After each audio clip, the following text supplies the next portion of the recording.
Hello. Today I'm going to talk about Universal Design for Learning, or the UDL Framework.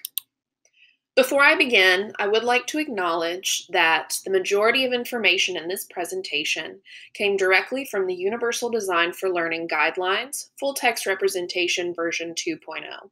It was published in February of 2011 by the Center for Applied Special Technology, or CAST.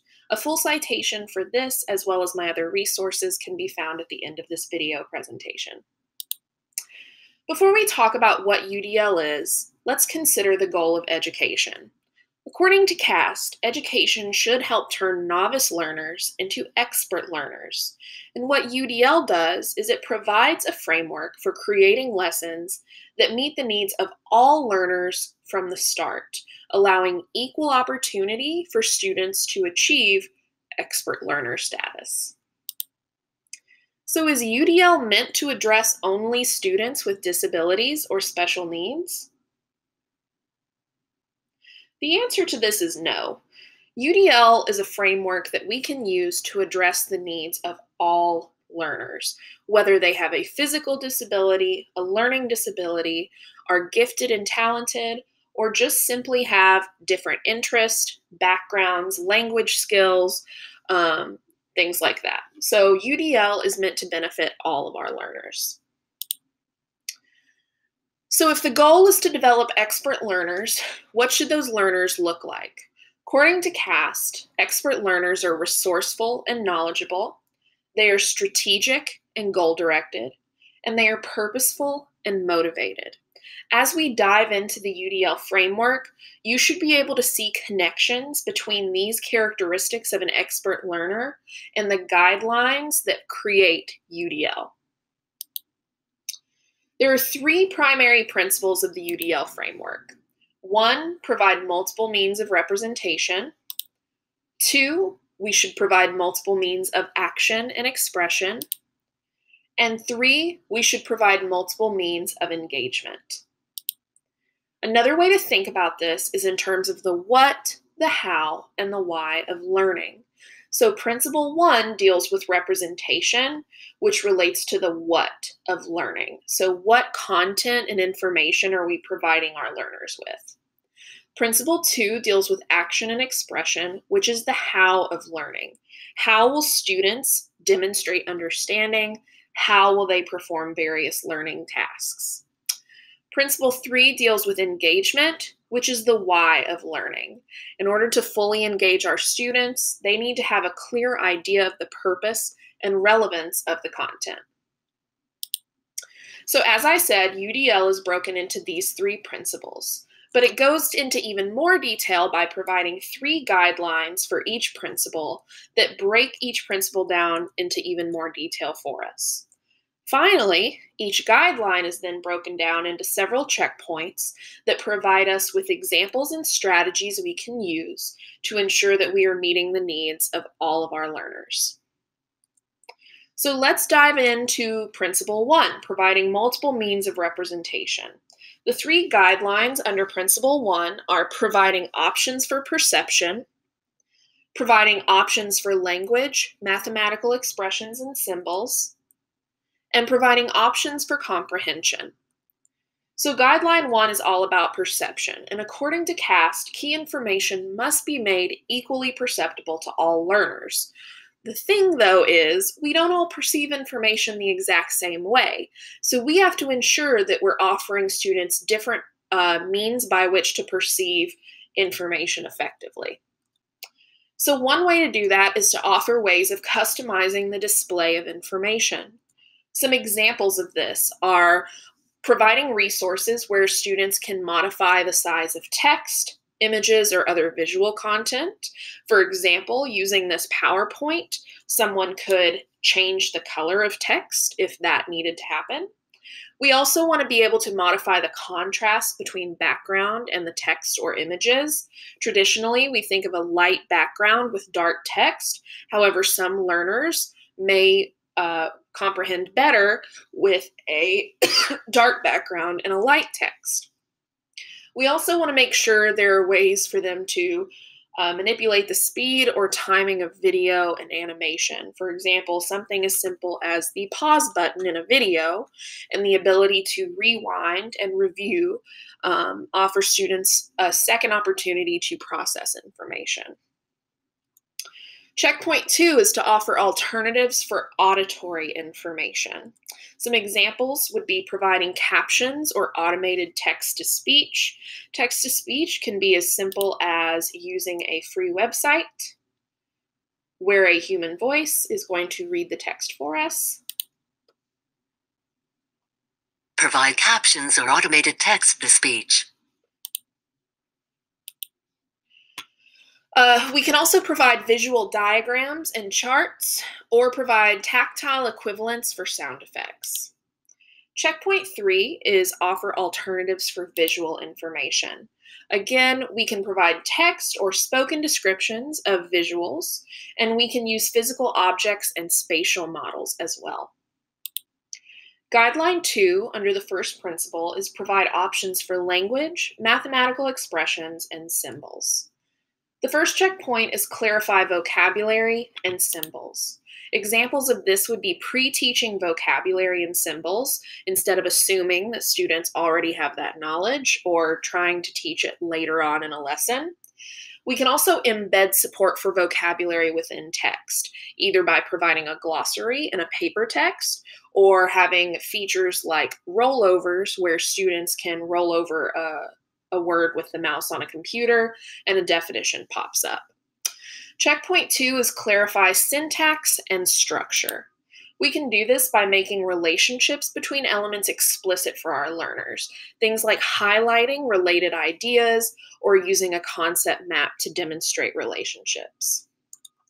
Checkpoint 3 is support decoding of text, mathematical notation, and symbols. So for our students who struggle with decoding, we can allow use of text-to-speech so that they can focus on comprehension. We can also provide digital text with an accompanying human voice, such as an assistant to read to them or peer reading. Checkpoint 4 is promoting understanding across languages. If I have students with a variety of first languages, English is their second language, I can do things like make key information available in other languages for them. I can also provide access to electronic translation tools. And the last checkpoint for Guideline 2 is illustrate through multiple media. So we can present key concepts with an alternative form. So maybe what we would normally do in text or speech, we also do through an illustration, an animation, or a video. Guideline 3 is providing options for comprehension. We need to activate or supply background knowledge for our learners. We can't just assume that they have the knowledge they're going to need to be successful. We have to anticipate what that background knowledge looks like. We can activate this for them using advanced organizers such as the KWL chart, which asks students to think about what they already know and what they're wondering about a topic, as well as concept maps to brainstorm things they already know about a topic. We can also make explicit cross-curricular connections. Checkpoint 2 is highlight patterns, critical features, big ideas, and relationships. An example of this is using graphic organizers to emphasize key ideas and relationships. My favorite strategy for this is thinking maps. So I just wanted to briefly direct you to this website. Thinking maps are a very simplistic form of graphic organizers that emphasize visualizing and creating relationships between concepts. So if you're interested, thinkingmaps.com is a great resource. Checkpoint 3 is guide information processing, visualization, and manipulation. Examples of this would be to chunk information into smaller elements for learners and give explicit prompts for steps in a sequential process. Lastly, we need to maximize transfer and generalization. We can do this through incorporating explicit opportunities for review and practice, because ultimately, in order to achieve transfer, students need to be able to apply knowledge frequently through practice and through varied opportunities so that they can apply that new knowledge or that knowledge to new situations later. So let's just take a second to think about and process Principle 1, providing multiple means of representation. So what is the information we're giving students according to those 3 guidelines? So I want you to think for a minute. What are some ways you might consider applying your knowledge of Principle 1 in your own classroom planning? All right, let's look at Principle 2 in UDL, which is providing multiple means of action and expression. And remember, this is the how. So Guideline 4 is provide options for physical action. Guideline 5, we're providing options for expression and communication. In Guideline 6, we provide options for executive functions. So let's take a closer look at each guideline. Let's start with physical action. We need to be able to vary the methods for response and navigation. We can do this through providing alternatives for physically responding or indicating selections. For example, are students expected to write an answer with pencil and paper? Can they type it on a computer? Can they use a clicker or a tablet to electronically submit a response? Can they do thumbs up, thumbs down, things like that? We also can provide alternatives for physically interacting with material. Checkpoint 2 is optimizing access to tools and assistive technologies. This is especially important for our students with physical limitations. So we can do things like provide alternate keyboard commands for mouse action for our students who may not be able to manipulate a mouse effectively. And we can provide access to alternative keyboards. Guideline 5 is about providing options for expression and communication. According to CAST, providing multiple media for expression not only reduces media-specific barriers to expression among learners with a variety of special needs, but also increase the opportunities for all learners to develop a wider range of expression in a media-rich world. I love this quote because we live in a world where all of our students are going to need to be literate when it comes to media, the internet, technology. And so understanding that all learners do need access to a variety of media-rich technology and resources is going to be very important. This is not just for students with specific disabilities or needs. Checkpoint 1 is use multiple media for communication. Examples of this would be allowing learners to compose in multiple media, so through text, speech, drawing, film. Are there different ways we can allow students to communicate their learning? We can also allow them to use physical manipulatives, such as the tens blocks in a math class or a model in a science class. Checkpoint 2 is use multiple tools for construction and composition. So I can provide spell checkers, grammar checkers, word prediction software. Of course, this means providing access to word processing through a tablet or a computer for students. We can provide sentence starters for students who struggle with getting started but can use that scaffolding to then communicate effectively.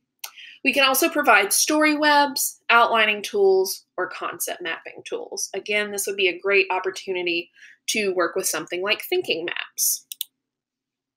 Checkpoint 3 is build fluencies with graduated levels of support for practice and performance.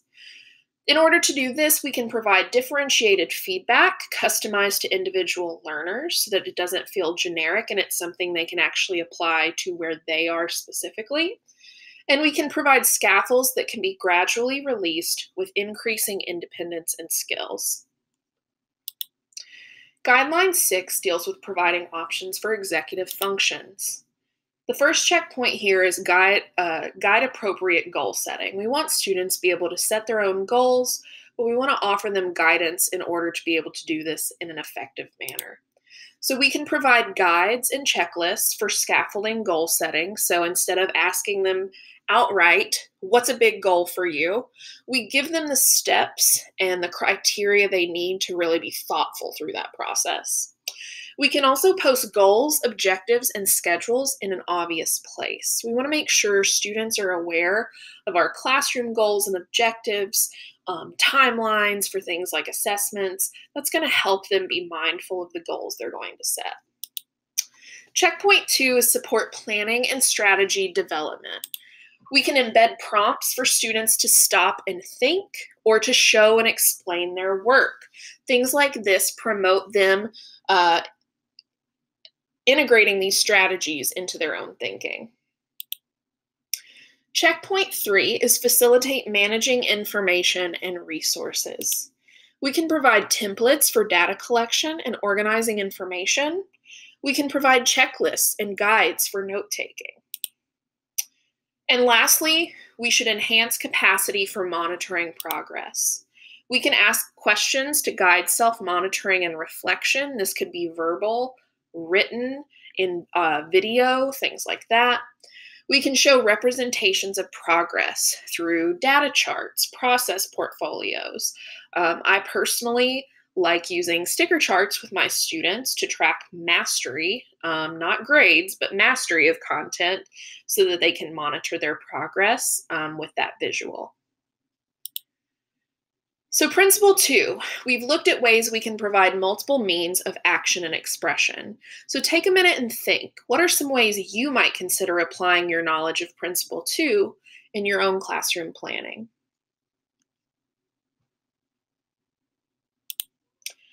And finally, we have principle 3, providing multiple means of engagement. This is the why. How do we get students engaged and invested in learning?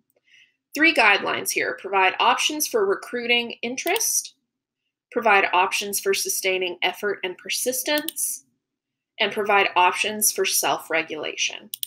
So starting with recruiting interest, some things we need to do are optimize individual choice and autonomy. Examples of this would be providing choices in things such as tools used for information gathering or production. So are there different databases they are allowed to use? Are there different word processors and technologies they're allowed to use to produce their work? We can give them choice in sequence or timing for completion of different components of tasks. We can also give them choice in terms of the level of perceived challenge. I find that activity menus are a great way to incorporate this. We can also involve learners in setting their own personal and academic behavioral goals, because again, giving them that individual choice and autonomy is going to deepen their investment in their learning. Checkpoint 2 is to optimize relevance, value, and authenticity. We can do this for our learners by varying activities and sources of information so that they can be personalized, culturally relevant, age and ability appropriate, socially relevant, etc. We can also design activities so that learning outcomes are authentic and reflect a purpose that is clear to the participants. So we want students to know why they're learning a skill or content, and we want to be able to make real-world connections for them. Lastly, we want to minimize threats and distractions. So we want to ensure that we've created an accepting and supportive classroom climate. We can also vary the social demands required for learning or performance. Are students always required to participate in a whole group setting? If so, maybe we need to consider offering more opportunities for independent, partner, and small group collaboration as well. Guideline 8 deals with providing options for sustaining effort and persistence. Checkpoint 1 is heightened salience of goals and objectives.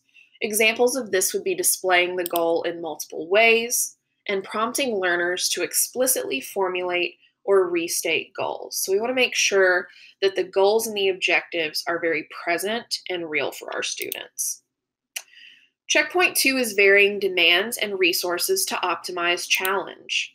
We can do this by differentiating the degree of difficulty or complexity within which activities can be completed. We can also emphasize process, effort, and improvement in meeting standards instead of always making it about a grade or a ranking or a competition. We also want to foster collaboration and community. Some ways we can do this are creating cooperative learning groups where students have clear goals, roles, and responsibilities. We can also encourage and support opportunities for peer interactions and supports. The last checkpoint here is increase mastery-oriented feedback. So we want to give students feedback frequently, and on time, and we want to give them feedback that is very specific that they can take away and immediately apply. We also want to provide feedback that is substantive and informative rather than comparative or competitive. So instead of saying, you didn't do as well on this as the other students, we want to acknowledge their strengths as well as their areas of growth. The last guideline is providing options for self-regulation. We want to be able to promote expectations and beliefs that optimize motivation for students. For example, we can provide coaches, mentors, or agents that model the process of setting appropriate goals. We can also support activities that encourage self-reflection and identification of personal goals. So maybe these are guiding questions or a scaffolded reflection sheet that we give our students. We also want to facilitate personal coping skills and strategies. So we can provide our learners with scaffolds and feedback for things such as managing their frustration, seeking external emotional support, maybe from a teacher, a peer, or a counselor, and also developing internal controls and coping skills. What are the most effective strategies for students to deal with things internally as well? And finally, we want to develop self-assessment and reflection skills within our learners. We can do this by offering devices, aids, or charts that assist learners in learning how to collect, chart, and display data from their behavior in order to monitor changes. So we don't always want to be the one monitoring and tracking the behavior for them. By giving them that ability to self-assess and reflect, they take further ownership of their behavior. So again, let's stop and think of how this could be applied in our own classroom. So we've talked about 3 guidelines for providing different means of engagement. What are some ways you might consider applying your knowledge of Principle 3 in your own classroom planning?